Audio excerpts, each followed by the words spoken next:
Hola y bienvenidos una noche más a este rincón de historias para dormir.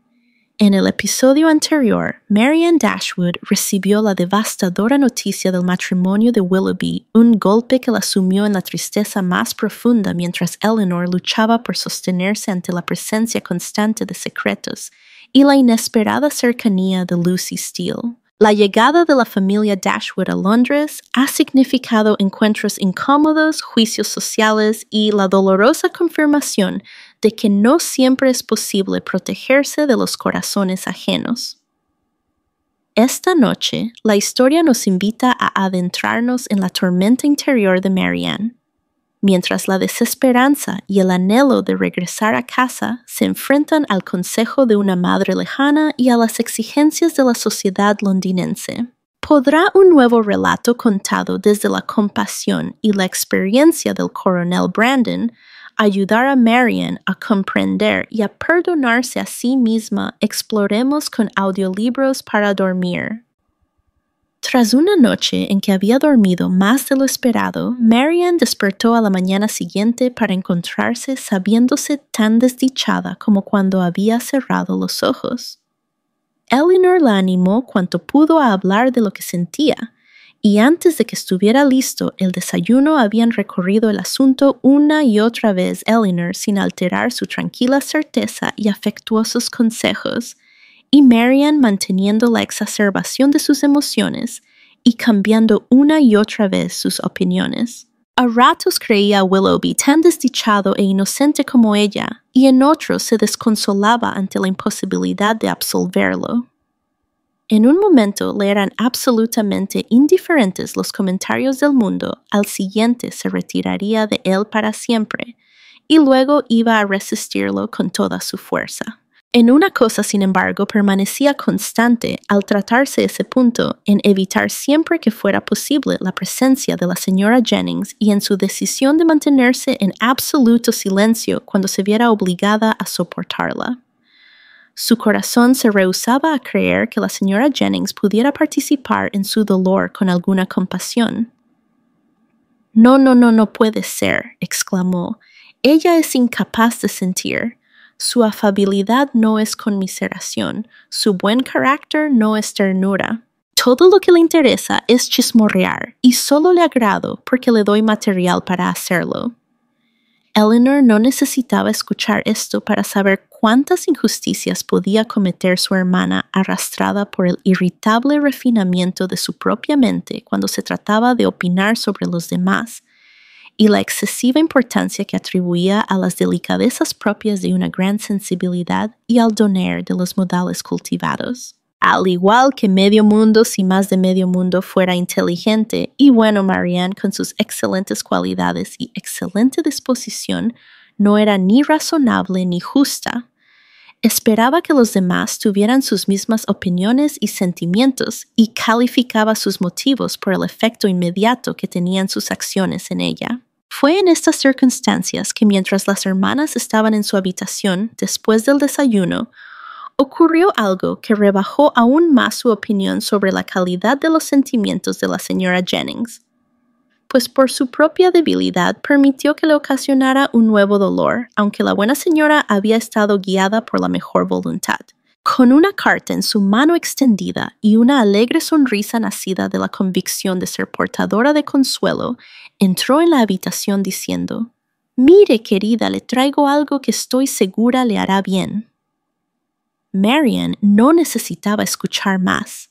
En un momento su imaginación le puso por delante una carta de Willoughby llena de ternura y arrepentimiento que explicaba lo ocurrido a toda satisfacción y de manera convincente, seguida de inmediato por Willoughby en persona abalanzándose a la habitación, para reforzar a sus pies y con la elocuencia de su mirada las declaraciones de su carta. La obra de un momento fue destruida por el siguiente. Frente a ella estaba la escritura de su madre, que hasta entonces nunca había sido mal recibida, y en la agudeza de su desilusión, tras un éxtasis que había sido de algo más que esperanza, sintió como si hasta ese instante nunca hubiera sufrido. No tenía nombre para la crueldad de la señora Jennings, aunque ciertamente hubiera sabido cómo llamarla en sus momentos de más feliz elocuencia. Ahora solo podía reprochársela mediante las lágrimas que le arrasaron los ojos con apasionada violencia. Un reproche, sin embargo, tan por completo desperdiciado en aquella a quien estaba dirigido, que ésta, tras muchas expresiones de compasión, se retiró sin dejar de encomendarle la carta como gran consuelo. Pero cuando tuvo la tranquilidad suficiente para leerla, fue poco el alivio que encontró en ella.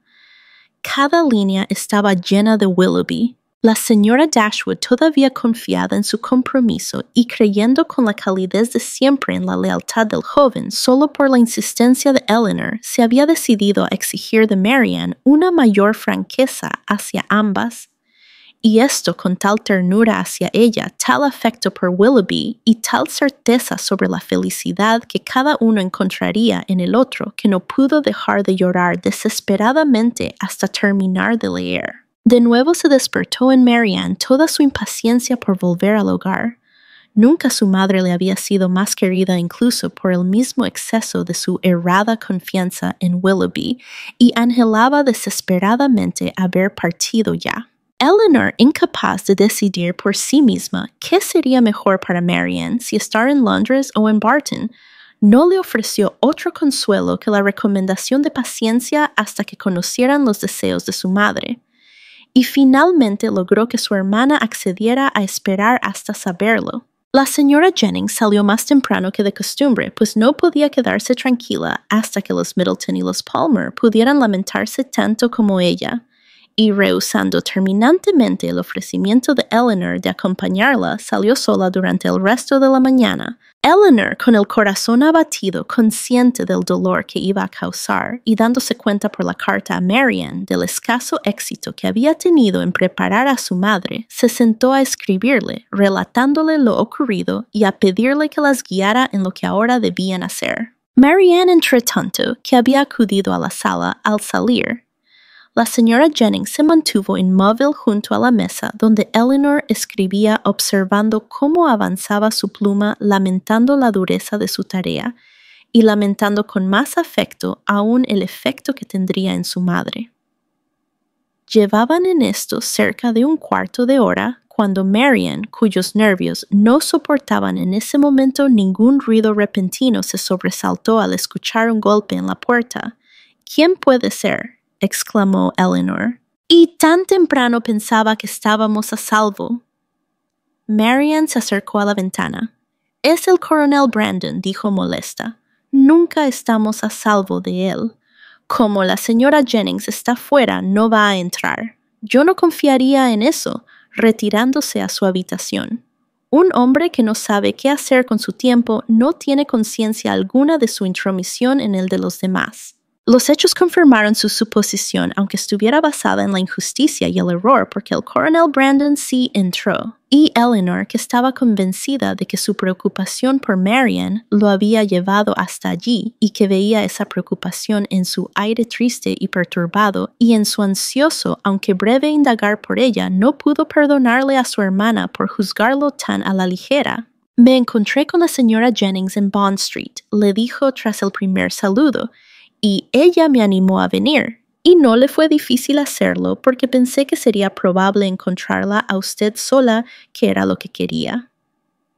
Mi propósito, mi deseo, mi único deseo al querer eso, creo que así es poder dar consuelo, no debo decir consuelo, no consuelo momentáneo, sino una certeza, una perdurable certeza para su hermana. Mi consideración por ella, por usted, por su madre, espero me permita probársela mediante el relato de ciertas circunstancias que nada sino una muy sincera consideración, nada sino el deseo de serles útil, creo que lo justifican. Aunque si he debido pasar tantas horas intentando convencerme de que tengo la razón, no habrá motivos para temer estar equivocado, se interrumpió. Lo comprendo, dijo Elinor. Tiene algo que decirme del señor Willoughby que pondrá aún más a la vista su carácter. Decirlo será el mayor signo de amistad que puede mostrar por Marianne. Cualquier información dirigida a ese fin merecerá mi inmediata gratitud, y la de ella vendrá con el tiempo. Por favor, se lo ruego, dígamelo. Lo haré, y para ser breve, cuando dejé Barton el pasado octubre, pero así no lo entenderá, debo retroceder más aún, se dará cuenta de que soy un narrador muy torpe, señorita Dashwood. Ni siquiera sé dónde comenzar. Creo que será necesario contarle muy brevemente sobre mí y seré muy breve. En un tema como este, suspiró profundamente, estaré poco tentado a alargarme. Se interrumpió un momento para ordenar sus recuerdos y luego con otro suspiro continuó. Probablemente habrá olvidado por completo una conversación. No se supone que haya hecho ninguna impresión en usted una conversación que tuvimos una noche en Barton Park. Una noche en que había un baile en la cual yo mencioné una dama que había conocido hace tiempo y que se parecía en alguna medida a su hermana Marianne. Por cierto, respondió Elinor, no lo he olvidado. El coronel pareció complacido por este recuerdo y agregó, si no me engaña la incertidumbre, la arbitrariedad de un dulce recuerdo, hay un gran parecido entre ellas en mentalidad y en aspecto, la misma intensidad en sus sentimientos, la misma fuerza de imaginación y vehemencia de espíritu. Esta dama era una de mis parientes más cercanas huérfana desde la infancia y bajo la tutela de mi padre. Teníamos casi la misma edad y desde nuestros más tempranos años fuimos compañeros de juegos y amigos. No puedo recordar algún momento en que no haya querido a Eliza, y mi afecto por ella a medida que crecíamos fue tal que quizá juzgando por mi actual carácter solitario y mi tan poco alegre seriedad, usted me crea incapaz de haberlo sentido. El de ella hacia mí fue así, lo creo, tan ferviente como el de su hermana al señor Willoughby, y aunque por motivos diferentes no menos desafortunado. A los 17 años la perdí para siempre. Se casó en contra de sus deseos con mi hermano. Era dueña de una gran fortuna y las propiedades de mi familia bastante importantes. Y esto, me temo, es todo lo que se puede decir respecto del comportamiento de quien era, al mismo tiempo, su tío y tutor.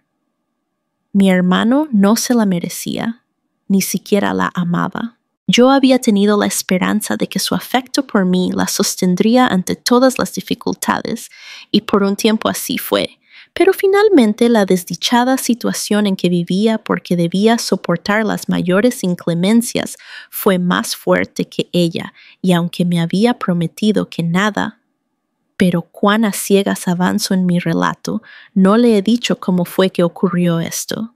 Estábamos a pocas horas de huir juntos a Escocia.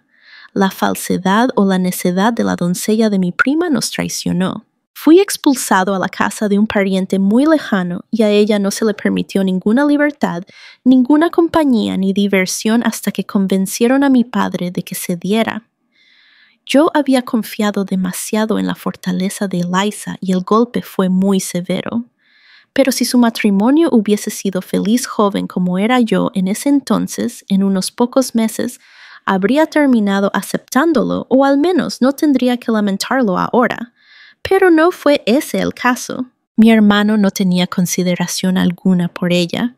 Sus diversiones no eran las correctas y desde un comienzo la trató de manera inclemente. La consecuencia de esto sobre una mente tan joven, tan vivaz, tan falta de experiencia como la de la señora Brandon, no fue sino la esperada. Al comienzo se resignó a la desdicha de su situación, y ésta hubiera sido feliz si ella no hubiera dedicado su vida a vencer el pesar que le ocasionaba mi recuerdo. Pero puede extrañarnos que con tal marido que empujaba a la infidelidad y sin un amigo que la aconsejara o la frenara, porque mi padre solo vivió algunos meses más después de que se casaron y yo estaba con mi regimiento en las Indias Orientales, ella haya caído. Si yo me hubiera quedado en Inglaterra, quizá, pero mi intención era procurar la felicidad de ambos alejándome de ella durante algunos años y con tal propósito había obtenido mi traslado. El golpe que su matrimonio significó para mí, continuó con voz agitada, no fue nada, fue algo trivial si se lo compara con lo que sentí cuando más o menos 2 años después supe de su divorcio. ¿Fue esa la causa de esta melancolía? Incluso ahora, el recuerdo de lo que sufrí. Sin poder seguir hablando, se levantó precipitadamente y se dedicó a dar vueltas durante algunos minutos por la habitación. Eleanor, afectada por su relato y aún más por su congoja, tampoco pudo decir palabra. Él vio su aflicción y, acercándosele, tomó una de sus manos entre las suyas, la oprimió y besó con agradecido respeto. Unos pocos minutos más de silencioso esfuerzo le permitieron seguir con una cierta compostura. Transcurrieron unos 3 años después de este desdichado período antes de que yo volviera a Inglaterra. Mi primera preocupación cuando llegué, por supuesto, fue buscarla, pero la búsqueda fue tan infructuosa como triste. No pude rastrear sus pasos más allá del primero que la sedujo, y todo hacía temer que se había alejado de él solo para hundirse más profundamente en una vida de pecado. Su asignación legal no se correspondía con su fortuna ni era suficiente para subsistir con algún bienestar, y supe por mi hermano que algunos meses atrás le había dado poder a otra persona para recibirla. Él se imaginaba y tranquilamente podía imaginárselo que el derroche y la consecuente angustia la habían obligado a disponer de su dinero para solucionar algún problema urgente. Finalmente, sin embargo, y cuando habían transcurrido 6 meses desde mi llegada a Inglaterra, pude encontrarla. El interés por un antiguo criado que después de haber dejado mi servicio había caído en desgracia, me indujo a visitarlo en un lugar de detención donde lo habían recluido por deudas, y allí en el mismo lugar en igual reclusión se encontraba mi infortunada hermana, tan cambiada, tan deslucida, desgastada por todo tipo de sufrimientos. A duras penas podía creer que la triste y enferma figura que tenía frente a mí fuera lo que quedaba de la adorable, floreciente, saludable muchacha de quien alguna vez había estado prendado. Cuánto dolor hube de soportar al verla así. Pero no tengo derecho a herir sus sentimientos al intentar describirlo. Ya la he hecho sufrir demasiado, que según todas las apariencias estaba en las últimas etapas de la tuberculosis. En tal situación fue mi mayor consuelo. Nada podía hacer ya la vida por ella más allá de darle tiempo para mejor prepararse a morir, y eso se le concedió. Vi que tuviera un alojamiento confortable y con la atención necesaria. La visité a diario durante el resto de su corta vida, estuve a su lado en sus últimos momentos. Nuevamente se detuvo intentando recobrarse, y Eleanor dio salida a sus sentimientos a través de una tierna exclamación de desconsuelo por el destino de su infortunado amigo. «Espero que su hermana no se ofenderá», dijo, «por la semejanza que he imaginado entre ella y mi pobre infortunada pariente.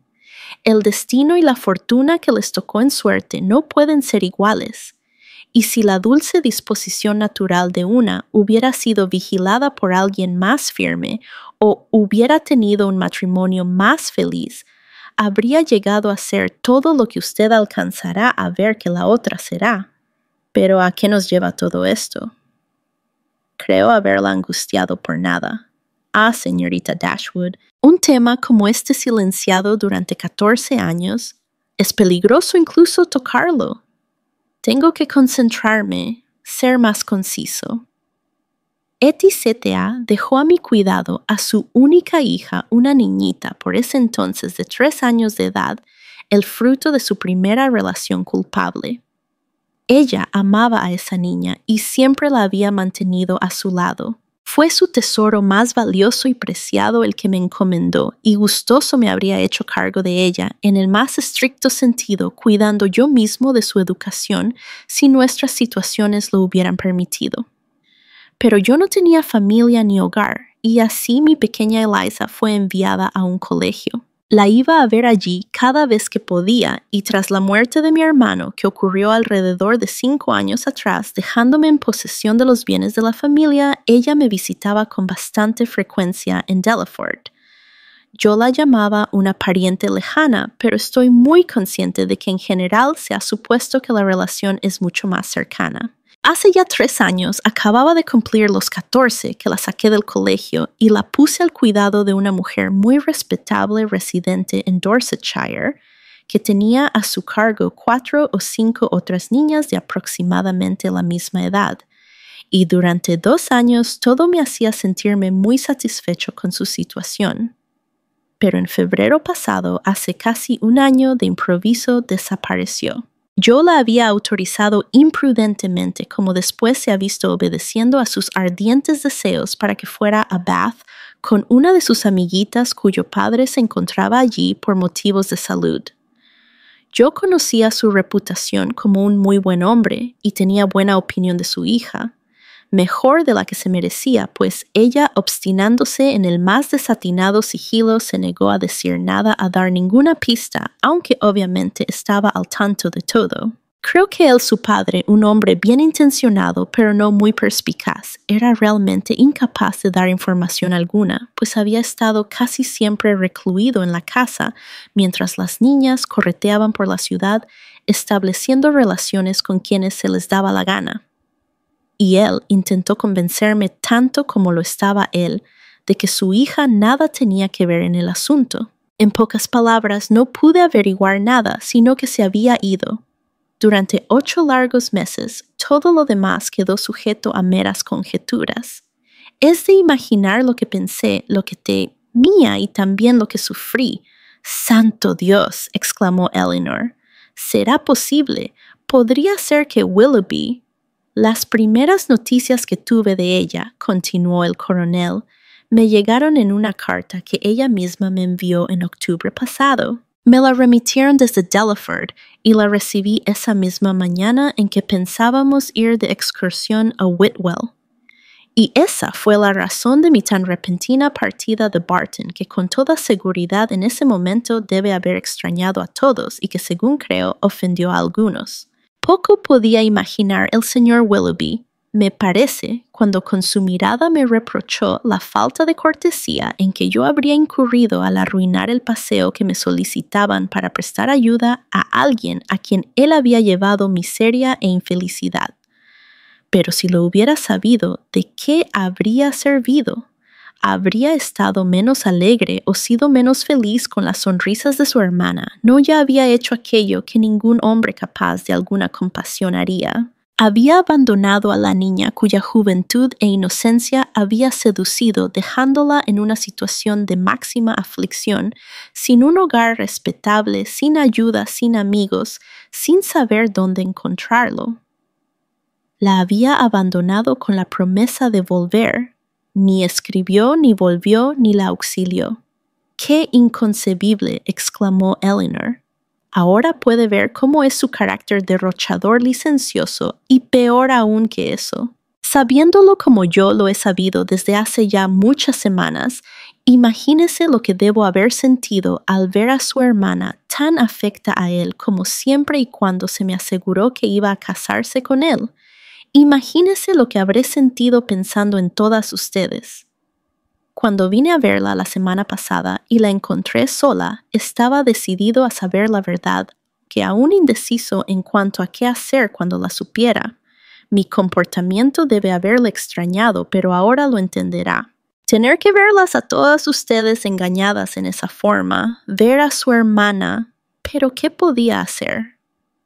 No tenía esperanza alguna de intervenir con éxito, y en ocasiones pensaba que su hermana aún podía mantener suficiente influencia sobre él para recuperarlo. Pero, tras un trato tan ignominioso, ¿quién sabe cuáles serían sus intenciones hacia ella? Cualesquiera hayan sido, sin embargo, puede que ahora ella se sienta agradecida de su situación. Y sin duda más adelante lo estará cuando la compare con la de mi pobre Eliza, cuando piense en la situación miserable y desesperada de esta pobre niña y se la imagine con un afecto tan fuerte por él, tan fuerte como el que ella misma le tiene, y con un espíritu atormentado por las autorrecriminaciones que la acompañarán durante toda su vida. Con toda seguridad esta comparación le servirá de algo. Sentirá que sus propios sufrimientos no son nada, no provienen de una mala conducta y no pueden traerle desgracia. Al contrario, deberán hacer que en cada uno de sus amigos aumente la amistad hacia ella. La preocupación por su desdicha y el respeto por la entereza que subyace a ella deberán reforzar todos los afectos. Utilice, sin embargo, su propia discreción para comunicarle lo que le he contado. Usted debe saber mejor qué efecto tendrá, y si no hubiera creído muy seriamente y desde el fondo de mi corazón que pudiera serle de alguna utilidad que pudiera aliviar sus padecimientos, no me habría permitido perturbarla con este relato de las aflicciones que ha debido sufrir mi familia, una narración con la cual podría sospecharse que intento enaltecerme a costa de los demás. Eleanor acogió estas palabras con profundo agradecimiento, asistida también por la certeza de que el conocimiento de lo ocurrido sería de importante provecho para Marianne. «Para mí han sido más dolorosos», dijo, «los esfuerzos de Marianne por liberarlo de toda culpa que ninguna otra cosa, porque eso la altera más de lo que puede hacer una cabal convicción de su indignidad. Aunque al principio sufra mucho, estoy segura de que muy pronto encontrará alivio. Usted», continuó, «¿ha visto al señor Willoughby desde que lo dejó en Barton?» «Sí», replicó él gravemente, «una vez. Era inevitable encontrarme con él una vez». Eleanor, sobresaltada por su tono, lo miró inquieta, diciendo, «¿Cómo? ¿Se encontró con él para...?» No podía ser de otra manera. Eliza me había confesado, aunque muy a desgana, el nombre de su amante, y cuando él volvió a la ciudad 15 días después de mí, nos citamos para encontrarnos él, para defender su conducta, yo para castigarla. Retornamos indemnes y así el encuentro nunca se hizo público. Eleanor suspiró ante lo fantasioso e innecesario de todo ello, pero tratándose de un hombre y un soldado pretendió no desaprobarlo. «Esa es», dijo el coronel Brandon tras una pausa, «la desdichada semejanza entre el destino de la madre y el de la hija. ¿Y de qué manera he fallado yo en aquello que se me había encomendado? ¿Todavía está ella en la ciudad? No. Tan pronto se recuperó del parto, puesto que la encontré próxima a dar a luz, la llevé a ella y a su hijo al campo y allí permanece hasta hoy». Al poco rato, pensando que estaba impidiendo a Eleanor acompañar a su hermana, el coronel dio término a su visita tras volver a recibir de ella el más sentido agradecimiento y dejarla llena de piedad y afecto por él. Capítulo 20. Cuando la señorita Dashwood dio a conocer en detalle esta conversación a su hermana, como lo hizo con gran prontitud, el efecto que tuvo en esta no fue por completo el que la primera había esperado. No fue que Marianne pareciera desconfiar de la autenticidad de lo relatado, pues a todo prestó la más tranquila y dócil atención. No objetó ni comentó nada, en ningún momento intentó justificar a Willoughby, y con sus lágrimas pareció mostrar que sentía imposible cualquier justificación. Pero aunque posteriormente su comportamiento le dio a Eleanor la certeza de que sí había logrado convencerla de la culpabilidad del joven, aunque complacida, pudo ver que como consecuencia Marianne ya no evitaba al coronel Brandon cuando las visitaba, conversaba con él, e incluso hasta por iniciativa propia, con una especie de compasivo respeto. Y aunque la veía de un ánimo menos exasperadamente irritable que antes no la veía menos desdichada, su mente estaba estable, pero se había establecido en un sombrío abatimiento. Le dolía más la pérdida de la imagen que tenía de Willoughby que el haber perdido su amor. El que hubiera seducido y abandonado a la señorita Williams, la miseria de esa pobre niña y la duda en torno a lo que alguna vez pudieron haber sido los propósitos del joven hacia ella misma. Todo ello la agobiaba de tal manera que no podía allanarse a hablar de lo que sentía ni siquiera con Eleanor, y con su callado ensimismamiento en sus penas, hacía sufrir a su hermana más que si le hubiera abierto su corazón hablándole una y otra vez de ellas. Relatar lo que sintió y dijo la señora Dashwood al recibir y responder la carta de Eleanor sería tan solo repetir lo que sus hijas ya habían sentido y dicho. Una desilusión apenas menos dolorosa que la de Marianne y una indignación mayor aún que la de Eleanor. Una tras otra les hizo llegar largas cartas en las que les hablaba de su dolor y de lo que pensaba. Expresaba su ansiedad y preocupación por Marianne y la llamaba a soportar con entereza su desgracia. Terrible debía ser en verdad la aflicción de Marianne cuando su madre podía hablar de entereza.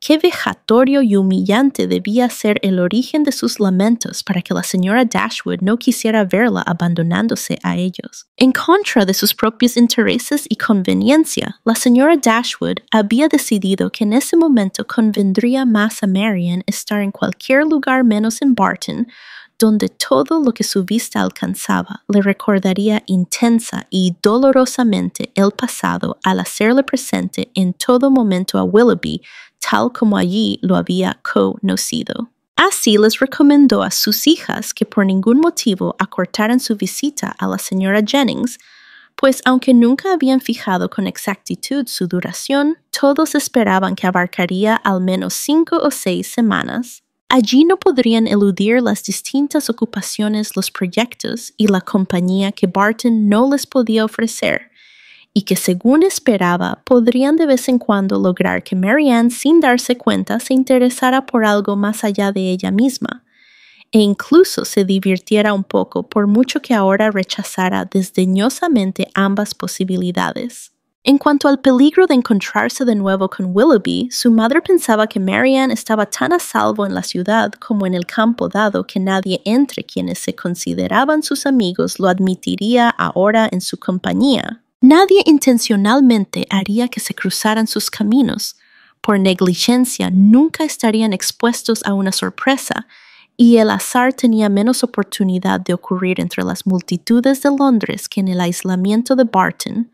¿Dónde podría imponerle a ella la presencia del joven durante la visita de éste a Allenham con ocasión de su matrimonio? Un hecho que la señora Dashwood había considerado en un principio como probable y que ahora había llegado a esperar como cierto. Tenía aún otro motivo para desear que sus hijas permanecieran donde estaban. Una carta de su hijastro le había comunicado que él y su esposa estarían en Londres antes de mediados de febrero y ella consideraba correcto que vieran de vez en cuando a su hermano. Marianne había prometido dejarse guiar por la opinión de su madre y se sometió entonces a ella sin objeciones, a pesar de ser por completo diferente a lo que ella deseaba o esperaba y aunque la creía un perfecto error basado en razones equivocadas. Un error que además, al demandar de ella la permanencia en Londres, la privaba del único alivio posible a su miseria, la íntima compasión de su madre, y la condenaba a una compañía y a situaciones que le impedirían conocer ni un solo momento de paz. No obstante, constituyó un gran consuelo para Marianne el hecho de que aquello que le hacía daño significara un bien para su hermana, y Eleanor, por su parte, sospechando que no dependería de ella evitar completamente a Edward. Se tranquilizó pensando que aunque la prolongación de su permanencia en Londres atentaría contra de su propia felicidad, sería mejor para Marianne que un inmediato retorno a Devonshire. Su cuidado en proteger a su hermana de escuchar el nombre de Willoughby no fue en vano. Marianne, aunque sin saberlo, cosechó todos sus frutos, pues ni la señora Jennings ni Sir John, ni siquiera la misma señora Palmer, lo mencionaron jamás frente a ella. Eleanor deseaba que igualmente se hubieran abstenido de hacerlo en su presencia, pero tal cosa era imposible, y así se veía obligada a escuchar día tras día las manifestaciones de indignación de todos ellos. Sir John no lo habría creído posible. Un hombre de quien siempre había tenido tantos motivos para pensar bien, un muchacho de tan buen carácter, no creía que hubiera un mejor jinete en toda Inglaterra. Era algo inexplicable. Deseaba de todo corazón verlo en el infierno. Nunca más le dirigiría la palabra en ningún lugar donde lo encontrara por nada del mundo.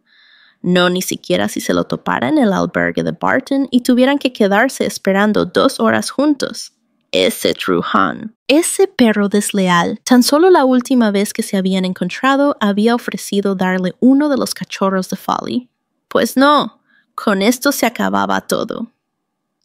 A su manera, la señora Palmer estaba igualmente enojada. Estaba decidida a romper de inmediato toda relación con él y agradecía al cielo no haberlo conocido nunca. Deseaba con todo el corazón que Combe Magna no estuviera tan cerca de Cleveland, pero no tenía importancia porque estaba demasiado lejos para visitas. Lo odiaba tanto que estaba decidida a no pronunciar nunca más su nombre y le diría a todos los que viera que era un badulaque. El resto de la adhesión de la señora Palmer a la causa de Marian se manifestaba en procurarse todos los pormenores posibles sobre la próxima boda y comunicárselos a Eleanor. Pronto pudo decir qué carrocero estaba construyéndoles su nuevo coche, quién estaba pintando el retrato del señor Willoughby y en qué tienda podía verse las ropas de la señorita Grey. La tranquila y cortés despreocupación de Lady Middleton constituía en estas circunstancias un grato alivio para el espíritu de Eleanor, abrumado como a menudo estaba por la vocinglera compasión de los demás. Era un bálsamo para ella la seguridad de no despertar ningún interés en al menos una persona de su círculo de amistades. Un descanso saber que había alguien que estaría con ella sin sentir curiosidad alguna sobre los pormenores, ni ansiedad por la salud de su hermana. Suele suceder que las circunstancias del momento lleven a otorgar a cualquier atributo más valor que el que realmente tiene. Y así ocurría que a veces tanta afanosa conmiseración fastidiaba a Eleanor hasta llevarla a calificar la buena educación como más importante para el bienestar que el buen corazón. Lady Middleton manifestaba su parecer sobre el asunto entre 1 y 2 veces al día si el tema salía a relucir con alguna frecuencia, diciendo «qué cosa tan terrible en verdad», y mediante este continuo, aunque suave desahogo, no solo fue capaz de ir a ver a las señoritas Dashwood desde un comienzo sin la menor emoción, sino que muy pronto sin recordar siquiera una palabra de todo el asunto. Y habiendo defendido así la dignidad de su propio sexo y censurado decididamente lo que estaba mal en el otro, se sintió en libertad de proteger los intereses de su grupo, por lo que decidió, aunque algo en contra de la opinión de Sir John, que, como la señora Willoughby sería una mujer elegante y rica a la vez, le dejaría su tarjeta tan pronto como se hubiera casado. Las delicadas y siempre prudentes indagaciones del coronel Brandon nunca eran mal recibidas por la señorita Dashwood. Con el amistoso celo con que se había esforzado en aliviarlo, se había ganado profusamente el privilegio de discutir de manera íntima el desengaño de su hermana y siempre conversaban con entera confianza.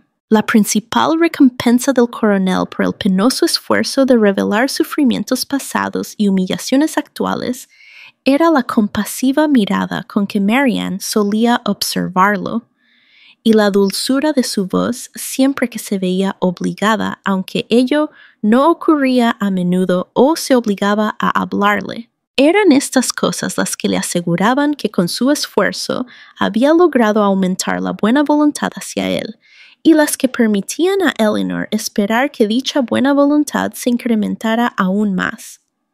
Pero la señora Jennings, ignorando todo esto y sabiendo únicamente que el coronel continuaba tan serio como siempre, y que no podía persuadirlo de hacer él mismo su proposición de matrimonio ni de encargársela a ella al cabo de 2 días, comenzó a pensar que en vez de para mediados del verano, no habría boda entre ellos sino hasta la fiesta de San Miguel, y hacia fines de la semana ya pensaba que no habría boda en absoluto.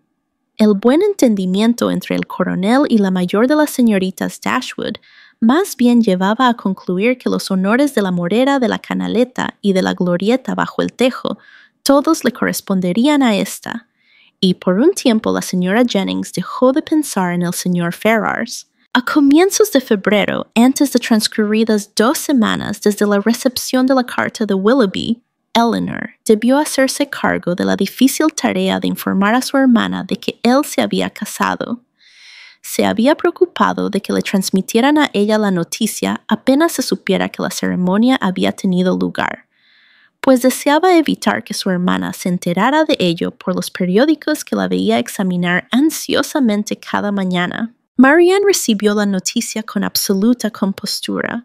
No hizo ninguna observación al respecto y al comienzo no derramó ninguna lágrima, pero tras un corto rato estalló en llanto y por el resto del día permaneció en un estado apenas menos penoso que cuando recién supo que debía esperar ese matrimonio. Los Willoughby abandonaron la ciudad tan pronto como estuvieron casados, y Eleanor comenzó a confiar en que ahora que no había peligro de ver a ninguno de los dos, pudiera persuadir a su hermana que no se había alejado de la casa desde el momento en que recibió el primer golpe para que poco a poco volviera a salir como antes. Alrededor de esas fechas, las dos señoritas Steele, recién llegadas a la casa de su prima en Bartlett's Building, Holborn, aparecieron de nuevo en la casa de sus más importantes parientes en Conduit y Berkeley Street, lugares ambos en que fueron recibidas con gran cordialidad.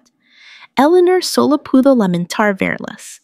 Su presencia siempre se le hacía penosa y le costaba enormemente responder con alguna gentileza al abrumador placer mostrado por Lucy al descubrir que todavía estaban en la ciudad. Me habría sentido muy decepcionada si ya no la hubiera encontrado aquí, repetía una y otra vez con un fuerte énfasis en la palabra. Pero siempre pensé que sí iba a estar. Estaba casi segura de que no se iba a ir de Londres por un buen tiempo todavía. Aunque usted en Barton me dijo, recuerda que no iba a quedarse más de un mes. Pero en ese momento pensé que lo más probable era que cambiara de opinión cuando llegara el momento. Habría sido una lástima tan grande haberse ido antes de la llegada de su hermano y su cuñada. Y ahora, con toda seguridad, no tendrá ningún apuro en irse. Estoy increíblemente contenta de que no haya cumplido su palabra. Eleanor la comprendió perfectamente y se vio obligada a recurrir a todo su dominio sobre sí misma para aparentar que no era así. Bien, querida, dijo la señora Jennings. ¿Y en qué se vinieron? No, en la diligencia, se lo aseguro, respondió la señorita Steele con instantáneo júbilo. Vinimos en coche de posta todo el camino en la compañía de un joven muy elegante. El reverendo Davies venía a la ciudad, así que pensamos alquilar juntos un coche. Se comportó de la manera más gentil y pagó 10 o 12 chelines más que nosotras. Vaya, vaya, exclamó la señora Jennings. Muy bonito. Y el reverendo está soltero, supongo. Ahí tiene, dijo la señorita Steele con una sonrisita afectada. Todo el mundo me hace bromas con el reverendo y no me imagino por qué. Mis primas dicen estar seguras de que hice una conquista, pero por mi parte les aseguro que nunca he pensado ni un minuto en él. Cielo santo, aquí viene tu galán Nancy, me dijo mi prima el otro día cuando lo vio cruzando la calle hacia la casa. Mi galán que va, le dije yo. No puedo imaginar de quién estás hablando. El reverendo no es para nada pretendiente mío. Claro, todo eso suena muy bien, pero no servirá de nada. El reverendo es el hombre, ya lo veo. No de ninguna manera, respondió su prima con afectada ansiedad, y le ruego que lo desmienta si alguna vez lo oye decir. La señora Jennings le dio de inmediato todas las seguridades del caso de que, por cierto, no lo haría, haciendo completamente feliz a la señorita Steele. Supongo que irá a quedarse con su hermano y su hermana señorita Dashwood cuando ellos vengan a la ciudad, dijo. Lucy, volviendo a la carga tras un cese en las insinuaciones hostiles. No creo que lo hagamos. Oh, sí, yo diría que lo harán. Eleanor no quiso darle el gusto y continuar con sus negativas. Qué agradable que la señora Dashwood pueda prescindir de ustedes dos durante tanto tiempo seguido. Tanto tiempo que va, interpuso la señora Jennings. Pero si la visita recién comienza, tal respuesta hizo callar a Lucy. Lamento que no podamos ver a su hermana señorita Dashwood, dijo la señorita Steele. Siento mucho que no esté bien, pues Marianne había abandonado la habitación a su llegada. Es usted muy amable. También mi hermana lamentará haberse perdido el placer de verlas, pero últimamente ha estado muy afectada con dolores de cabeza nerviosos que la inhabilitan para las visitas o la conversación. Ay, querida, qué lástima. Pero tratándose de viejas amigas como Lucy y yo, quizá querría vernos a nosotras, y le aseguro que no diríamos palabra. Eleanor, con la mayor cortesía, declinó la proposición. Quizá su hermana estaba acostada o en bata y por tanto no podía venir a verlas. «Ah, pero si eso es todo», exclamó la señorita Steele, «igual podemos ir nosotras a verla a ella». Eleanor comenzó a encontrarse incapaz de soportar tanta impertinencia, pero se salvó de tener que controlarse por la enérgica reprimenda de Lucy a Anne, que aunque quitaba bastante dulzura a sus modales, ahora, como en tantas otras ocasiones, sirvió para dominarlos de su hermana. Capítulo 20. Tras una cierta oposición, Marianne cedió a los esfuerzos de su hermana y una mañana aceptó salir con ella y la señora Jennings durante media hora. Sin embargo, lo hizo con la expresa condición de que no harían visitas y que se limitaría a acompañarlas a la joyería Gray en Sackville Street, donde Eleanor estaba negociando el cambio de unas pocas alhajas de su madre que se veían anticuadas. Cuando se detuvieron en la puerta, la señora Jennings recordó que en el otro extremo de la calle vivía una señora a quien debía pasar a ver. Y como nada tenía que hacer en Grays, decidió que mientras sus jóvenes amigas cumplían su cometido, ella haría su visita y luego retornaría.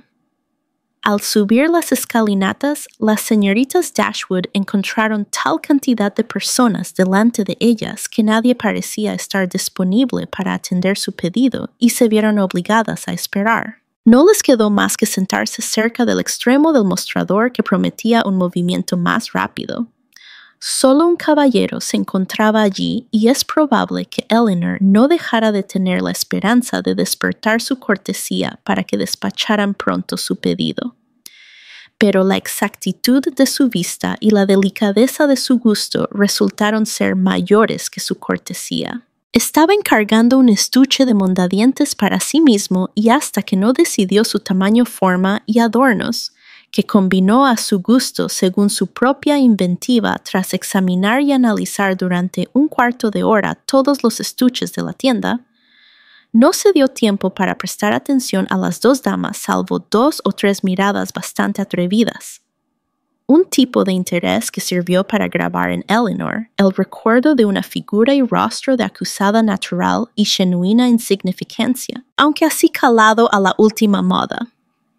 Marianne se ahorró los molestos sentimientos de desprecio y resentimiento ante la impertinencia con que las había examinado y los jactanciosos modales con que el sujeto elegía los diferentes horrores de los distintos estuches que se le presentaban permaneciendo ajena a todo ello.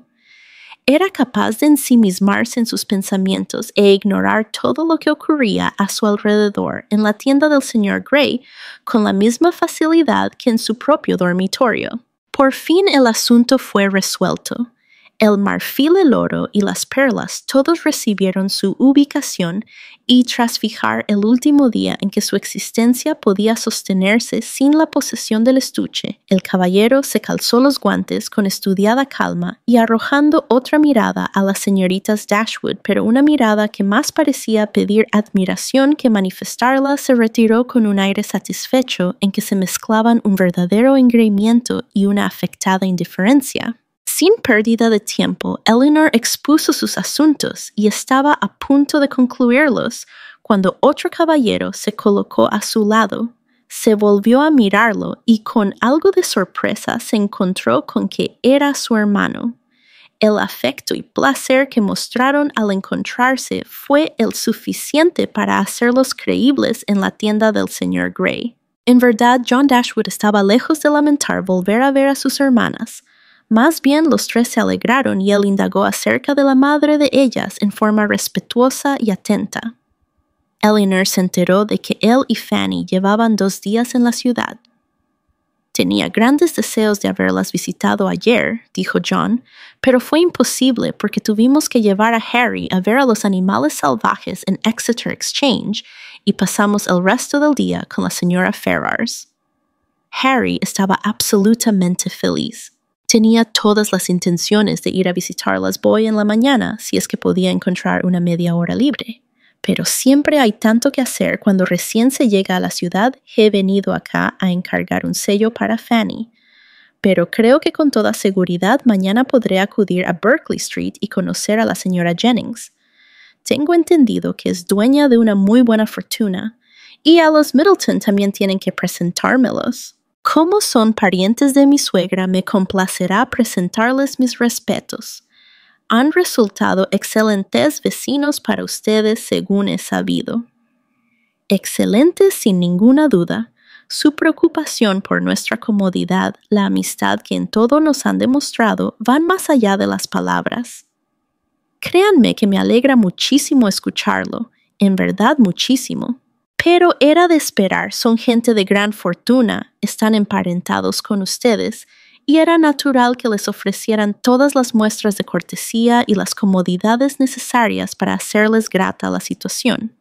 Entonces están confortablemente instaladas en su casita de campo y no les falta nada. Edward nos describió el lugar como algo encantador, lo más completo en su tipo que podía existir, dijo, y que todas ustedes parecían disfrutarlo mucho. Para nosotros fue una gran alegría saberlo, les aseguro. Elinor se sintió un poco avergonzada por su hermano y no lamentó que la llegada del criado de la señora Jennings, que venía a decirle que su señora las estaba esperando en la puerta, la liberara de la necesidad de responderle. El señor Dashwood las acompañó hasta las escalinatas, fue presentado a la señora Jennings en la puerta de su carruaje y tras manifestar de nuevo su esperanza de poder visitarlas al día siguiente, se retiró. La visita se cumplió como es debido. Llegó con la falsa excusa de que su esposa no había podido venir, pues estaba tan ocupada con su madre que en verdad no tenía tiempo de ir a ninguna otra parte. La señora Jennings, por su parte, le aseguró de inmediato que ella no se andaba con ceremonias porque todos eran primos o algo así, y que de todas maneras iría muy pronto a visitar a la señora de John Dashwood y que llevaría con ella a sus cuñadas. El trato de él hacia ellas, aunque reservado, fue muy afectuoso, hacia la señora Jennings de solícita cortesía, y al llegar el coronel Brandon, poco después lo observó con una curiosidad que parecía decir que solo esperaba saber que era rico para extender a él idéntica cortesía. Tras permanecer media hora, le pidió a Elinor ir con él a Conduit Street para que lo presentara a Sir John y Lady Middleton. Como hacía un hermoso día, ella accedió de inmediato, y no bien se habían alejado de la casa, él comenzó a hacerle preguntas. ¿Quién es el coronel Brandon? ¿Es un hombre de fortuna? Sí tiene una muy buena propiedad en Dorsetshire. Me alegro. Parece un hombre muy caballeroso y creo, Elinor, que puedo felicitarte por la perspectiva de una situación muy respetable en la vida. A mi hermano, ¿qué quieres decir? Le gustas. Lo observé muy de cerca y estoy convencido de ello. ¿A cuánto asciende su fortuna? Creo que a 2,000 al año. 2,000 al año. Y luego, esforzándose por alcanzar un tono de entusiasta generosidad, agregó, Elinor por ti desearía con todo el corazón que fuera el doble. Sí te creo, respondió Elinor, pero estoy segura de que el coronel Brandon no tiene el menor deseo de casarse conmigo.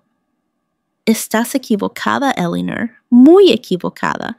Con un pequeño esfuerzo de tu parte lo conseguirías. Quizá por el momento esté indeciso lo escaso de tu fortuna pueda coartarlo o sus amigos se lo desaconsejen. Pero esas pequeñas atenciones y estímulos que las damas tan fácilmente pueden ofrecer, lo persuadirán a pesar de sí mismo. Y no hay razón alguna para que no intentes ganártelo. No debe suponerse que algún otro afecto que hayas tenido antes. En pocas palabras, tú sabes que un afecto como ese es totalmente imposible, las objeciones son insuperables.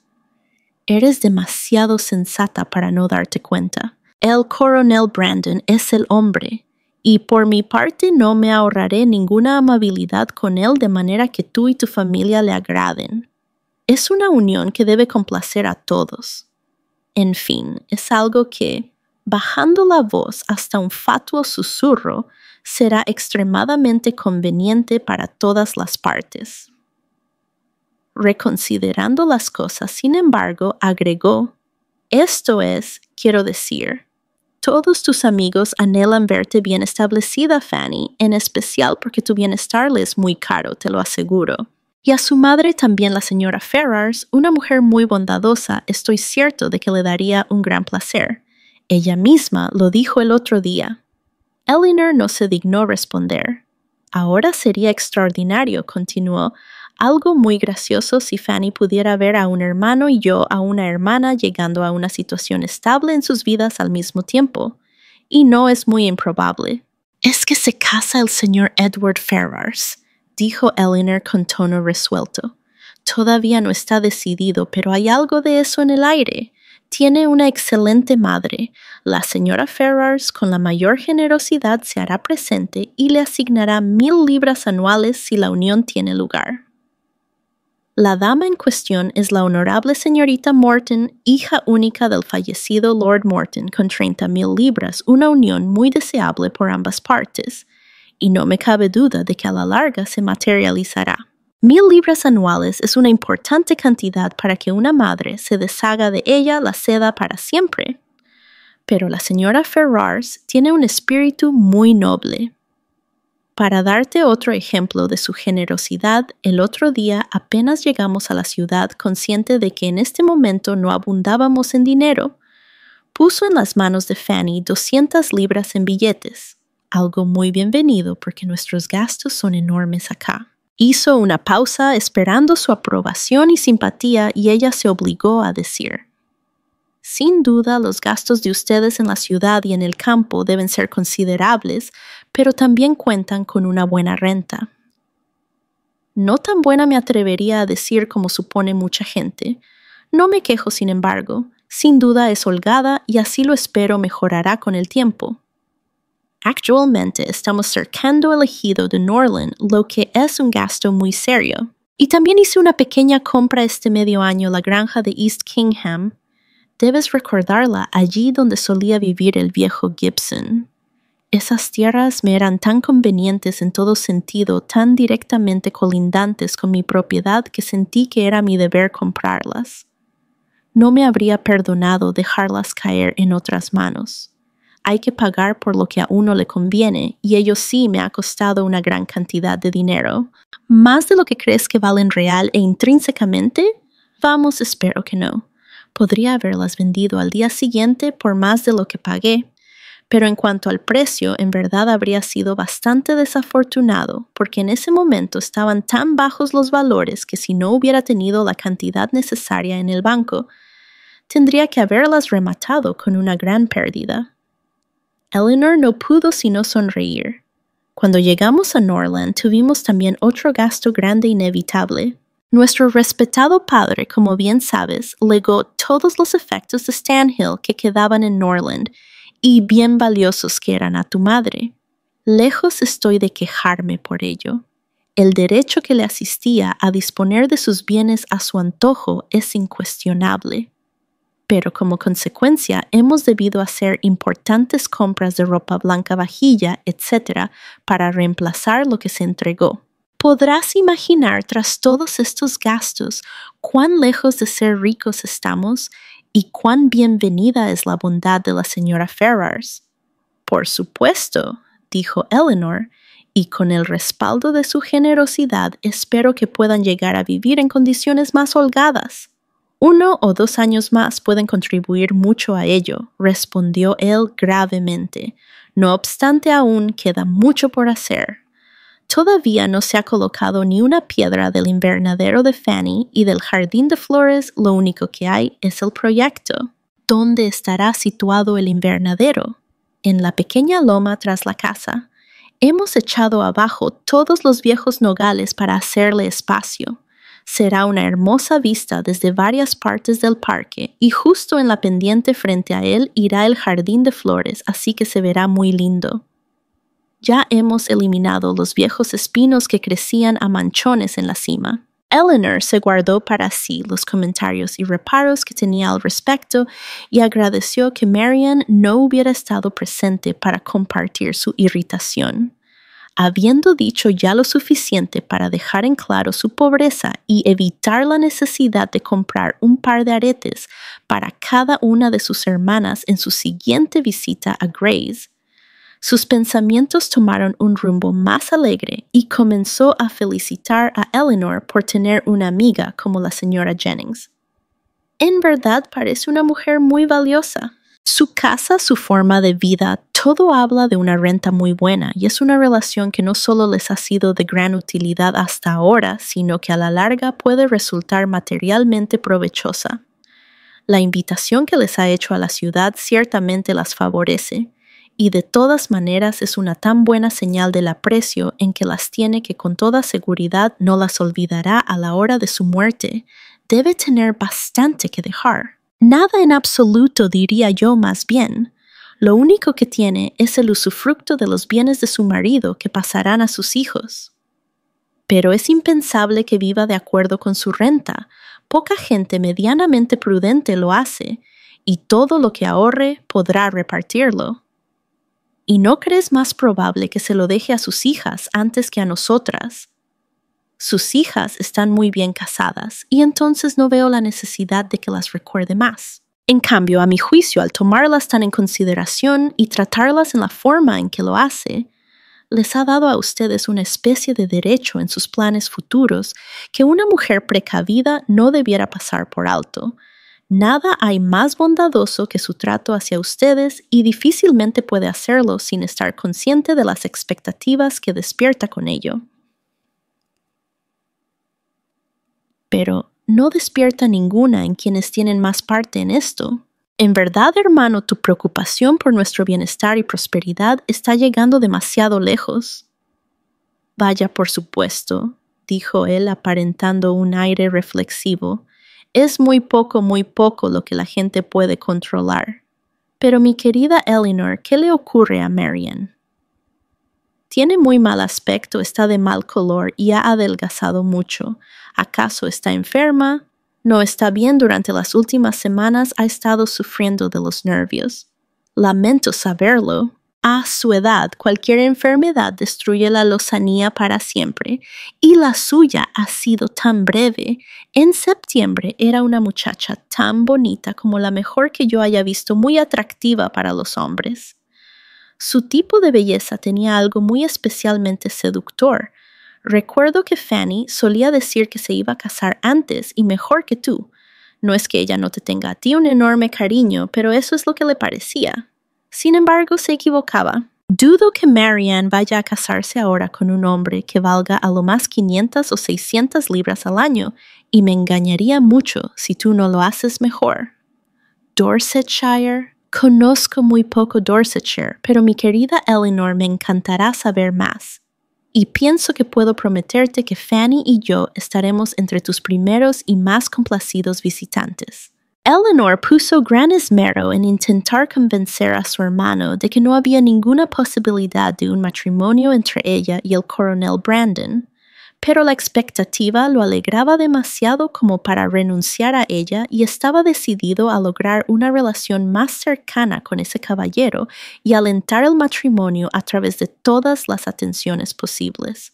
Su remordimiento por no haber hecho nada personalmente por sus hermanas creaba en él un enorme afán porque todos los demás hicieran mucho por ellas, y una proposición del coronel Brandon o un legado de la señora Jennings eran los caminos más fáciles para compensar su propio descuido. Tuvieron la suerte de encontrar a Lady Middleton en casa, y Sir John llegó antes de que pusieran término a su visita. Las cortesías abundaron de lado y lado. Sir John siempre estaba presto a que le agradara a todo el mundo, y aunque el señor Dashwood no parecía saber mucho de caballos, pronto lo tuvo por un buen hombre. Lady Middleton, en tanto, viendo en su aspecto suficientes elementos a la moda, consideró que valía la pena relacionarse con él, y el señor Dashwood se marchó encantado con ambos. Tendré cosas muy agradables que contarle a Fanny, le dijo a su hermana mientras iban de regreso. Lady Middleton es de verdad una mujer muy elegante. Es el tipo de mujer que a Fanny le encantará conocer. Y la señora Jennings también una mujer de excelente trato, aunque no tan elegante como su hija. Tu hermana, mi esposa, no tiene por qué tener reparos en visitarla, lo que a decir la verdad ha sido un poco el caso y muy entendiblemente, pues todo lo que sabíamos era que la señora Jennings era la viuda de un hombre que había obtenido todo su dinero por bajos medios. Y Fanny y la señora Ferrars habían decidido de antemano que ni la señora Jennings ni sus hijas eran el tipo de mujeres con las que Fanny querría relacionarse. Pero ahora puedo llevarles las más satisfactorias referencias sobre ambas. Capítulo 20. La señora de John Dashwood confiaba tanto en el criterio de su esposo que al día siguiente mismo acudió a visitar a la señora Jennings y a su hija. Y la recompensa de tal confianza fue encontrar que incluso la primera, incluso la mujer con quienes estaban quedando sus cuñadas, no era en absoluto indigna de su atención. Y en cuanto a Lady Middleton, la encontró una de las mujeres más encantadoras del mundo. También a Lady Middleton le agradó sobremanera a la señora Dashwood. Había en ambas una especie de frío egoísmo que las hizo sentirse mutuamente atraídas, y simpatizaron entre sí en un insípido trato circunspecto y una total falta de entendimiento. Los mismos modales, sin embargo, que hicieron a la señora de John Dashwood merecedora de la buena opinión de Lady Middleton, no satisficieron a la señora Jennings, a quien no le pareció más que una mujercita de aire arrogante y trato poco cordial que no mostró ningún afecto por las hermanas de su esposo y parecía no tener casi nada que decirles. Durante el cuarto de hora que concedió a Berkeley Street, pasó por lo menos 7 minutos y medio en silencio. A Elinor le habría gustado saber, aunque prefirió no preguntar si Edward estaba en la ciudad. Pero por nada del mundo Fanny habría mencionado voluntariamente su nombre delante de ella hasta no poder decirle que el matrimonio con la señorita Morton estaba resuelto, o hasta que las expectativas de su esposo respecto del coronel Brandon se hubieran ratificado. Y ello porque creía que todavía estaban tan apegados el uno al otro, que nunca era demasiado el cuidado que se debía poner en mantenerlos separados de palabra y obra. Sin embargo, el informe que ella se negaba a dar muy pronto llegó desde otra fuente. No transcurrió mucho tiempo antes de que Lucy reclamara de Elinor su compasión por no haber podido ver todavía a Edward, aunque él había llegado a la ciudad con el señor y la señora Dashwood. No se atrevía a ir a Bartlett's Buildings por miedo a ser descubierto, y aunque era indecible la impaciencia de ambos por verse por el momento, lo único que podían hacer era escribirse. Edward no tardó en confirmar por sí mismo que estaba en la ciudad al acudir 2 veces a Berkeley Street. 2 veces encontraron su tarjeta de visita en la mesa al volver de sus ocupaciones matinales. Elinor estaba contenta de que hubiera ido, pero más contenta aún de no haberse encontrado con él. Los Dashwood estaban tan portentosamente encantados con los Middleton que, aunque no era su costumbre dar nada, decidieron ofrecer una cena en su honor, y a poco de conocerlos, los invitaron a Harley Street, donde habían alquilado una excelente casa por 3 meses. Invitaron también a sus hermanas y a la señora Jennings, y John Dashwood se preocupó de asegurar la presencia del coronel Brandon, el cual, siempre feliz de estar allí donde estaban las señoritas Dashwood, recibió sus afanosas cortesías con algo de sorpresa, pero mucho placer. Iban a conocer a la señora Ferrars, pero Elinor no pudo saber si sus hijos formarían parte de la concurrencia. No obstante, la expectación por verla a ella fue suficiente para despertar su interés en acudir a ese compromiso, pues aunque ahora iba a poder conocer a la madre de Edward, sin esa enorme ansiedad que en el pasado le habría sido inevitable, aunque ahora podía verla con total indiferencia respecto de la opinión que pudiera despertar en ella su deseo de estar en la compañía de la señora Ferrars, su curiosidad por saber cómo eran tan vivos como antes. Muy poco después, todo el interés con que esperaba la invitación a cenar aumentó con más intensidad que placer, al saber que también acudirían las señoritas Steele. Tan buena impresión habían logrado crear de sí mismas ante Lady Middleton. Tan gratas se le habían hecho por sus infatigables atenciones que aunque Lucy de ninguna manera era elegante y su hermana ni siquiera bien educada, estaba tan dispuesta como Sir John a invitarlas a pasar 1 o 2 semanas en Conduit Street.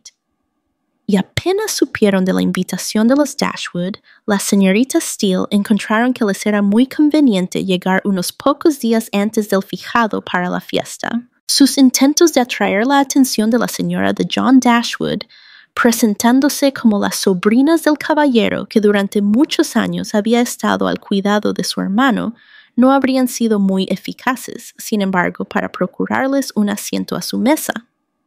Pero en cuanto huéspedes de Lady Middleton debían ser bien recibidas, y Lucy, que por tanto tiempo había deseado conocer personalmente a la familia para tener una visión más cercana de sus caracteres y de los obstáculos que a ella se le presentarían, y a la vez la oportunidad de esforzarse por agradarles, pocas veces había estado tan feliz en su vida como cuando recibió la tarjeta de la señora de John Dashwood.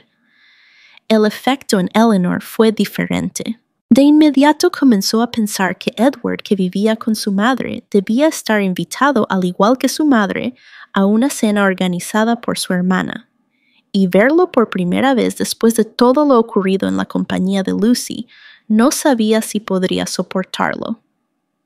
Las aprensiones de Eleanor quizá no se basaban por completo en la razón, y por cierto, no en la realidad. Encontraron alivio, sin embargo, no en sus propias reflexiones, sino en la buena voluntad de Lucy, que creyó infligirle una terrible desilusión al decirle que Edward de ninguna manera estaría en Harley Street el martes, e incluso tenía la esperanza de herirla más aún, convenciéndola de que tal inasistencia se debía al enorme afecto que sentía por ella, el cual era incapaz de ocultar cuando estaban juntos. Y llegó la importante fecha ese día martes en que las dos jóvenes serían presentadas a su formidable suegra. «Compadézcame, querida señorita Dashwood», dijo Lucy mientras subían juntas las escalinatas, pues los Middleton habían llegado tan poco después de la señora Jennings que el criado los guió a todos al mismo tiempo. «Nadie más aquí sabe lo que siento. Apenas puedo tenerme en pie, se lo aseguro. Válgame Dios. En unos instantes veré a la persona de quien depende toda mi felicidad, la que va a ser mi madre». Eleanor podría haber aliviado de inmediato su inquietud, sugiriéndole la posibilidad de que fuera la madre de la señorita Morton, y no la de ella la que estaban por conocer. Pero en vez de hacer eso, le aseguró y con gran sinceridad que sí la compadecía, y ello para gran asombro de Lucy, que aunque en verdad se sentía incómoda, esperaba al menos ser objeto de irrefrenable envidia por parte de Eleanor. La señora Ferrars era una mujer pequeña y delgada, erguida hasta parecer solemne en su aspecto y seria hasta la acrimonia en su expresión. De cutis cetrino, sus facciones eran pequeñas sin belleza ni expresividad natural, pero una afortunada contracción del ceño la había salvado de la desgracia de un semblante soso al proporcionarle los recios rasgos del orgullo y el mal carácter. No era mujer de muchas palabras, puesto que a diferencia del común de la gente, las adecuaba a la cantidad de sus ideas, y de las pocas sílabas que dejó caer, ni una sola estuvo dirigida a la señorita Dashwood, a quien miraba con la enérgica determinación de no encontrarle nada grato por ningún motivo. A Eleanor este comportamiento no podía molestarla ahora. Unos pocos meses antes la habría herido sobremanera, pero ya no estaba en manos de la señora Ferrars hacerla desgraciada, y la diferencia con que trataba a la señorita Steele, una diferencia que parecía a propósito para humillarla aún más, solo la divertía. No podía dejar de sonreír al ver la afabilidad de madre e hija dirigida precisamente hacia la persona, porque con ella distinguían en especial a Lucy, que de haber sabido lo que ella sabía, habrían estado más deseosas de mortificar, en tanto que ella, que en comparación no tenía ningún poder para herirlas, se veía obviamente menospreciada por ambas. Pero mientras sonreía ante una afabilidad tan mal dirigida, no podía pensar en la mezquina necedad que la originaba, ni contemplar las estudiadas atenciones con que las señoritas Steele buscaban su prolongación sin el más absoluto desprecio por las cuatro.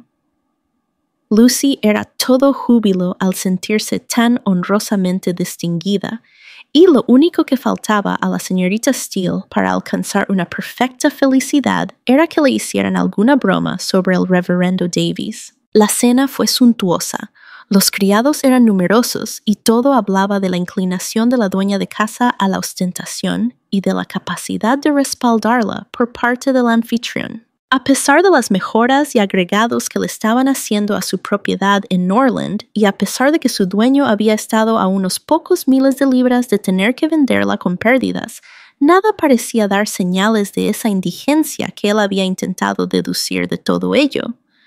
No parecía haber pobreza de ninguna clase, excepto en la conversación, pero allí la deficiencia era considerable.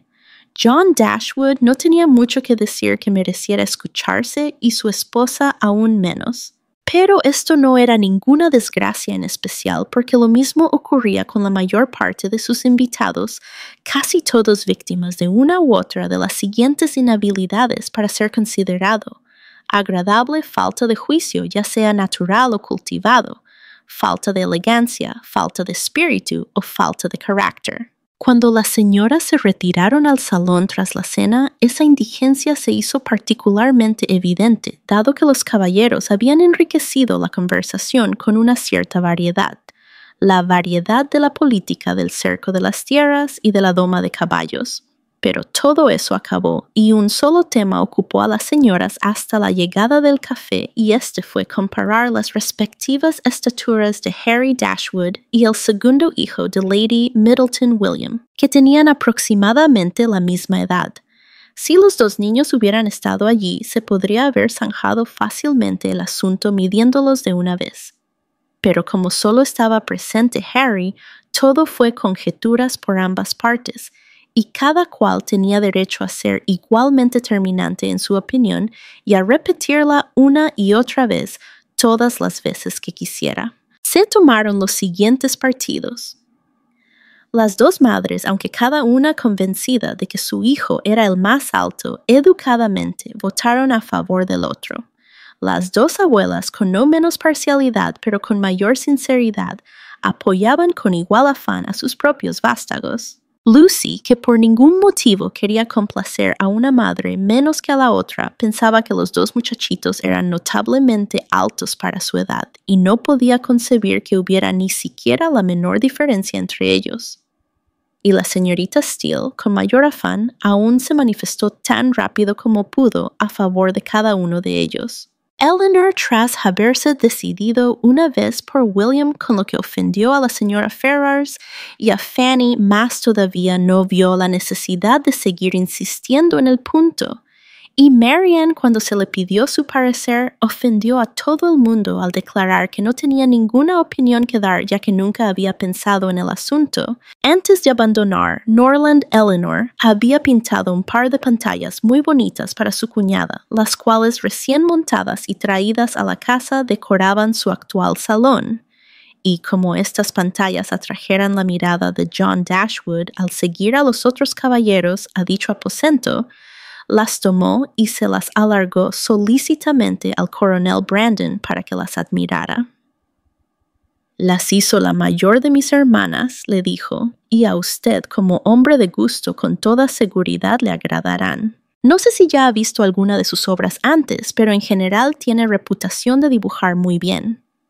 El coronel, aunque negando toda pretensión de ser un entendido, admiró con gran entusiasmo las pantallas como lo habría hecho con cualquier cosa pintada por la señorita Dashwood. Y como ello, por supuesto, despertó la curiosidad de los demás, las pinturas pasaron de mano en mano para ser examinadas por todos. La señora Ferrars, sin saber que eran obra de Eleanor, pidió muy en especial mirarlas, y tras haber sido agraciadas con la aprobación de Lady Middleton, Fanny se las presentó a su madre, dejándole saber al mismo tiempo de manera muy considerada que las había hecho la señorita Dashwood. dijo la señora Ferrars, muy bonitas, y sin prestarles la menor atención se las devolvió a su hija. Quizá Fanny pensó por un momento que su madre había sido harto grosera, pues, enrojeciendo un tanto, dijo de inmediato: «Son muy bonitas, señora, ¿no es verdad?». Pero entonces probablemente la invadió el temor de haber sido demasiado cortés, demasiado entusiasta en su alabanza, porque de inmediato agregó: «¿No le parece, señora, que tienen algo del estilo de pintar de la señorita Morton? Su pintura es realmente deliciosa. Qué bien hecho estaba su último paisaje. Muy bien. Pero ella hace todo muy bien. Marian no pudo soportar esto. Ya estaba enormemente disgustada con la señora Ferrars, y tan inoportuna alabanza de otra a expensas de Eleanor, aunque no tenía la menor idea de lo que ello significaba. La impulsó a decir con gran vehemencia: «¿Qué manera más curiosa de elogiar algo? ¿Y qué es la señorita Morton para nosotras? ¿Quién la conoce o a quién le importa?». «Es en Eleanor que estamos pensando y de quién hablamos». Y así diciendo tomó las pinturas de manos de su cuñada para admirarlas como se debía. La señora Ferrars pareció extremadamente enojada y, poniéndose más tiesa que nunca, devolvió la ofensa con esta acre filípica: «La señorita Morton es la hija de Lord Morton». Fanny también parecía muy enojada, y su esposo se veía aterrado ante la audacia de su hermana. Eleanor se sentía mucho más herida por la vehemencia de Marianne que por lo que la había originado.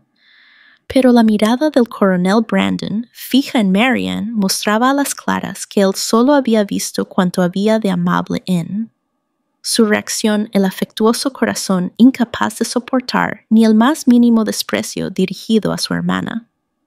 Los sentimientos de Marianne no se detuvieron allí. Le parecía que la fría insolencia del comportamiento general de la señora Ferrars hacia su hermana vaticinaba para Eleanor esa clase de obstáculos y aflicciones que su propio corazón herido le había enseñado a temer. Y apremiada por el fuerte impulso de su propia sensibilidad y afecto, después de algunos momentos se acercó a la silla de su hermana, y echándole un brazo al cuello y acercando su mejilla a la de ella, le dijo en voz baja pero urgente: «Querida Eleanor, no les hagas caso. No dejes que a ti te hagan infeliz». No pudo decir más. Agobiada, ocultó el rostro en un hombro de Eleanor y estalló en llanto. Todos se dieron cuenta y casi todos se preocuparon. El coronel Brandon se puso en pie y se dirigió hacia ellas sin saber lo que hacía. La señora Jennings, con un muy juicioso «Ah, pobrecita», de inmediato le alargó sus sales, y Sir John se sintió tan desesperadamente furioso contra el autor de esta aflicción nerviosa que de inmediato se cambió de lugar a uno cerca de Lucy Steele, y en susurros le hizo un breve recuento de todo el desagradable asunto. En pocos minutos, sin embargo, Marianne se recuperó lo suficiente para poner fin a todo el alboroto y volver a sentarse con los demás, aunque en su ánimo quedó grabada durante toda la tarde la impresión de lo ocurrido.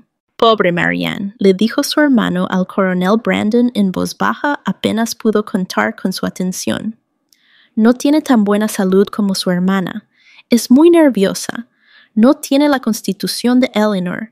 Y hay que admitir que para una joven que ha sido una beldad debe ser muy penoso perder su atractivo personal». Quizá usted no lo sepa, pero Marianne era notablemente hermosa hasta unos pocos meses atrás. Tan hermosa como Eleanor. Y ahora puede usted ver que de eso ya no le queda nada. Capítulo 26. La curiosidad de Eleanor por ver a la señora Ferrars estaba satisfecha. Había encontrado en ella todo lo que hacía indeseable una mayor unión entre ambas familias. Había visto lo suficiente de su arrogancia, su mezquindad y su decidido prejuicio en contra de ella para comprender todos los obstáculos que habrían dificultado su compromiso con Edward y pospuesto el matrimonio si él hubiera estado libre. Y casi había visto lo suficiente para agradecer por su propio bien que el enorme impedimento de su falta de libertad la salvara de sufrir bajo aquellos que podría haber creado la señora Ferrars. la salvara de tener que depender de su capricho o de tener que conquistar su buena opinión. O al menos, si no era capaz de alegrarse por ver a Edward encadenado a Lucy, decidió que si Lucy hubiera sido más agradable, tendría que haberse alegrado. Elinor pensaba con extrañeza cómo Lucy podía sentirse tan ensalzada por las muestras de cortesía de la señora Ferrars. ¿Cómo podían cegarla tanto sus intereses y vanidad como para hacerla creer que la atención que se le prestaba únicamente porque no era Elinor era un cumplido dirigido a ella, o para permitirle sentirse animada por una preferencia que solo se le otorgaba por desconocimiento de su verdadera condición? Pero que así era no solo lo habían manifestado en ese momento los ojos de Lucy, sino que al día siguiente se hizo más claro aún, obedeciendo a sus deseos. Lady Middleton la dejó en Berkeley Street con la esperanza de ver a Elinor a solas para contarle lo feliz que era. La ocasión resultó ser propicia porque muy luego después de su llegada, un mensaje de la señora Palmer hizo salir a la señora Jennings. «Mi querida amiga», exclamó Lucy en cuanto estuvieron solas, «vengo a hablarle de cuán feliz soy. ¿Hay acaso algo más halagador que la forma en que ayer me trató la señora Ferrars? ¡Qué extremadamente amable fue! Usted sabe cuánto temía yo la sola idea de verla, pero apenas le fui presentada su trato fue tan afable que casi parecía haberse prendado de mí. ¿Verdad que así fue? Usted lo vio todo y no la dejó totalmente sorprendida. En verdad fue muy cortés con usted». ¿Cortés? ¿Cómo puede haber visto solo cortesía? Yo vi mucho más. Una amabilidad dirigida a nadie más que a mí. Ningún orgullo, ninguna altanería y lo mismo su cuñada. Toda dulzura y afabilidad. Elinor habría querido hablar de otra cosa, pero Lucy la seguía presionando para que reconociera que tenía motivos para sentirse tan feliz.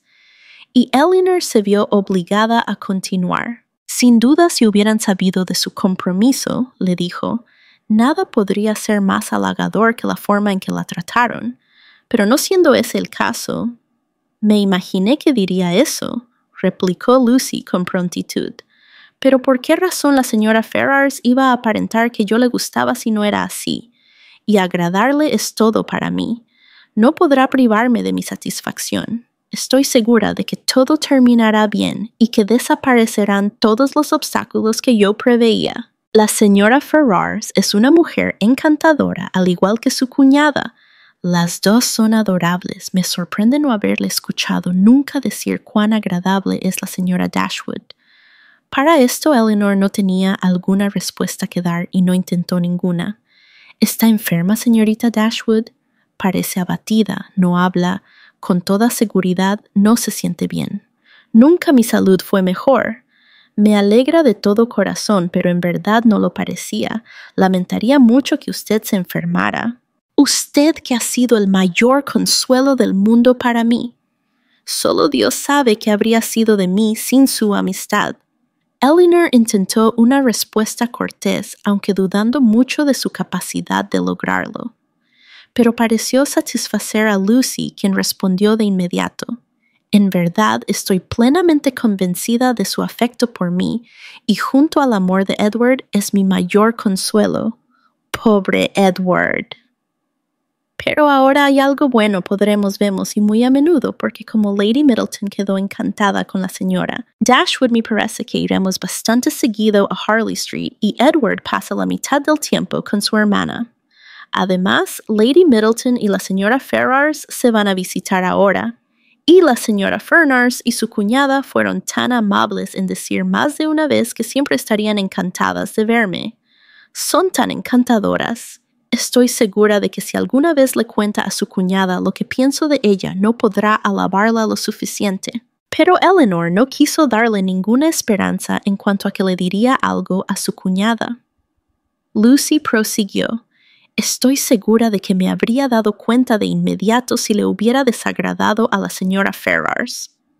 Si únicamente me hubiera hecho una inclinación de cabeza muy formal sin decir una palabra y después hubiera actuado como si yo no existiera sin siquiera mirarme con alguna complacencia, usted sabe a qué me refiero. Si me hubiera dado ese trato intimidante, habría renunciado a todo llena de desesperación.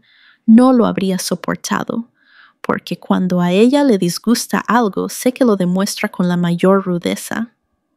Eleanor no pudo dar ninguna respuesta a este educado triunfo. Se lo impidieron la puerta que se abría de par en par el criado que anunciaba al señor Ferrars y la inmediata entrada de Edward. Fue un momento muy incómodo y así lo demostró el semblante de cada uno de ellos. Todos adquirieron un aire extremadamente necio y Edward pareció no saber si abandonar de nuevo la habitación o seguir avanzando. La mismísima circunstancia en su peor forma que cada uno había deseado de manera tan ferviente evitar, se les había venido encima. No solo se encontraban los tres juntos, sino que además estaban juntos sin el paliativo que habría significado la presencia de cualquier otra persona.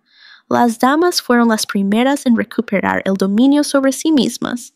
No le correspondía a Lucy adelantarse con ninguna manifestación y era necesario seguir manteniendo las apariencias de un secreto.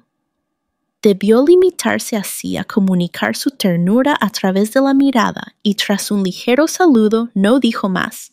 Pero Eleanor sí tenía algo más que hacer y estaba tan ansiosa por él y por ella de hacerlo bien que tras un momento de reflexión se obligó a darle la bienvenida con un aire y modales casi desenvueltos y casi llanos, y esforzándose y luchando consigo misma un poco más, incluso logró mejorarlos. No iba a permitir que la presencia de Lucy o la conciencia de alguna injusticia hacia ella le impidieran decir que estaba contenta de verlo y que había lamentado mucho no estar en casa cuando él había ido a Berkeley Street. Tampoco iba a dejarse arredrar por la observadora mirada de Lucy, que no tardó en sentir clavada en ella, privándolo de las atenciones que en tanto amigo y casi pariente se merecía. La actitud de Eleanor tranquilizó a Edward, que encontró ánimo suficiente para sentarse, pero su turbación todavía era mayor que la de las jóvenes en un grado explicable por las circunstancias, aunque no fuera corriente tratándose de su sexo, pues carecía de la frialdad de corazón de Lucy y de la tranquilidad de conciencia de Eleanor. Lucy, luciendo un aire recatado y plácido, parecía decidida a no contribuir en nada a la comodidad de los otros y se mantuvo en completo silencio. Y casi todo lo que se dijo nació de Eleanor, que debió ofrecer voluntariamente todas las informaciones sobre la salud de su madre, su venida a la ciudad, etc., que Edward debió haber solicitado y no solicitó. Sus afanes no terminaron ahí, pues poco después se sintió heroicamente dispuesta a tomar la decisión de dejar a Lucy y Edward solos con la excusa de ir a buscar a Marianne. Y en verdad lo hizo, y con la mayor galanura, pues se detuvo varios minutos en el descansillo de la escalinata con la más altiva entereza antes de ir en busca de su hermana. Cuando lo hizo, sin embargo, debieron cesar los arrebatos de Edward, pues la alegría de Marianne la arrastró de inmediato al salón. Su placer al verlo fue como todas sus otras emociones intensas en sí mismas e intensamente expresadas. Fue a su encuentro extendiéndole una mano que él tomó y saludándolo con voz donde era manifiesto un cariño de hermana. «Querido Edward», exclamó, «este sí es un momento feliz. Casi podría compensar todo lo demás».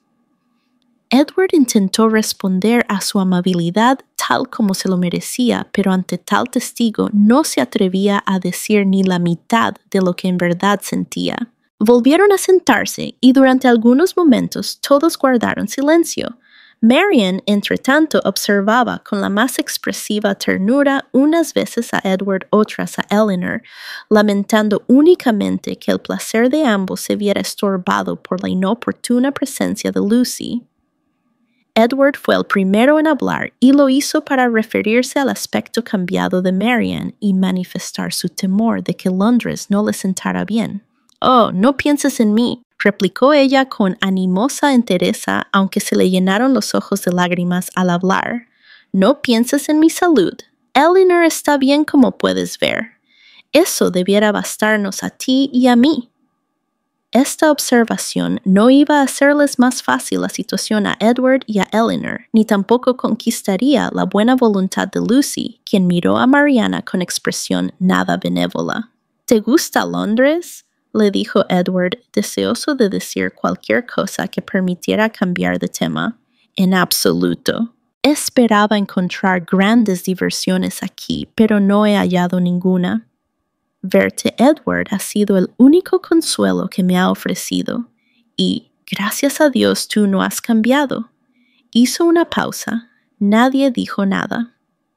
Creo, Eleanor, agregó Marianne después de un rato, que debemos pedir a Edward que nos acompañe en nuestra vuelta a Barton. Estaremos partiendo en 1 o 2 semanas, me imagino, y confío en que él no se negará a aceptar esta solicitud. El pobre Edward masculló algo, pero qué fue nadie lo supo, ni siquiera él. Pero Marianne, que se dio cuenta de su agitación y que sin mayor esfuerzo era capaz de atribuirla a cualquier causa que le pareciera conveniente, se sintió completamente satisfecha y muy pronto comenzó a hablar de otra cosa. ¿Qué día pasamos ayer en Harley Street, Edward?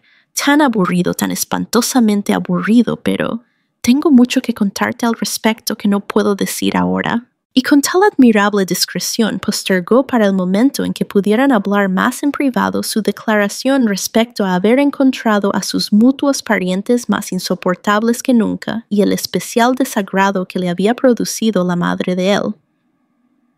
«¿Pero por qué no estabas tú ahí, Edward? ¿Por qué no fuiste? Tenía otro compromiso». «Otro compromiso. ¿Y cómo si te esperaban tus amigas?» «Quizás, señorita Marianne», exclamó Lucy, deseosa de vengarse de alguna manera de ella. «¿Usted crea que los jóvenes nunca honran sus compromisos grandes o pequeños cuando no les interesa cumplirlos?» Eleanor se sintió muy enojada, pero Marianne pareció por completo insensible al sarcasmo de Lucy, pues le respondió con gran tranquilidad. En realidad no es así, porque hablando en serio estoy segura de que solo su conciencia mantuvo a Edward alejado de Harley Street.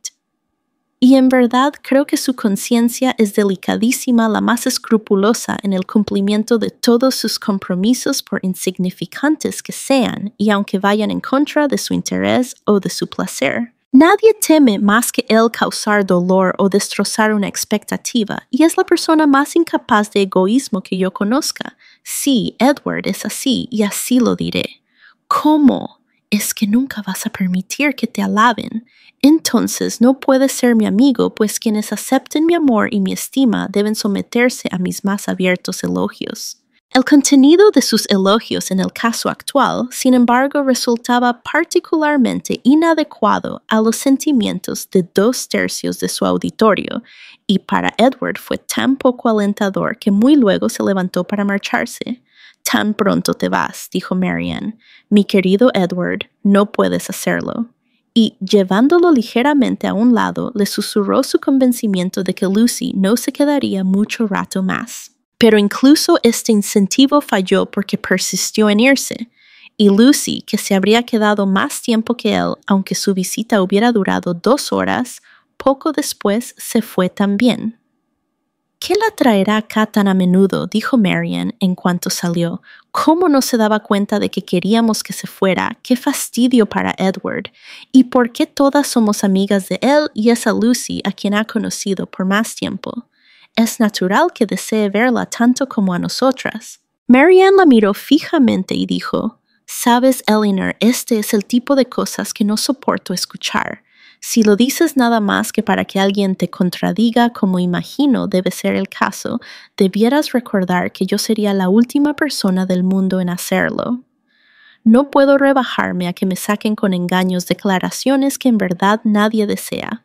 Con esto abandonó la habitación, y Eleanor no se atrevió a seguirla para decir algo más, pues atada como estaba por la promesa hecha a Lucy de guardar su secreto, no podía dar a Marianne ninguna información que pudiera convencerla. Y por dolorosas que fueran las consecuencias de permitirle seguir en el error, estaba obligada a aceptarlas. Todo lo que podía esperar era que Edward no la expusiera a menudo y tampoco se expusiera él al sinsabor de tener que escuchar las desacertadas muestras de afecto de Marian, y tampoco a la reiteración de ningún otro aspecto de las penurias que habían acompañado su último encuentro. Y este último deseo podía confiar plenamente en que se cumpliría. ¿Será suficiente la verdad y la compasión para sanar las heridas de Marian, o el recuerdo de Willoughby seguirá marcando sus días? En la próxima noche, nuevas revelaciones y encuentros inesperados pondrán a prueba la fortaleza de las hermanas Dashwood y el verdadero significado del perdón. Si quieres acompañarnos en este camino de emociones y secretos, no olvides seguir nuestro canal y compartir cada noche con nosotros. Que tengas un sueño tranquilo y reparador. Buenas noches.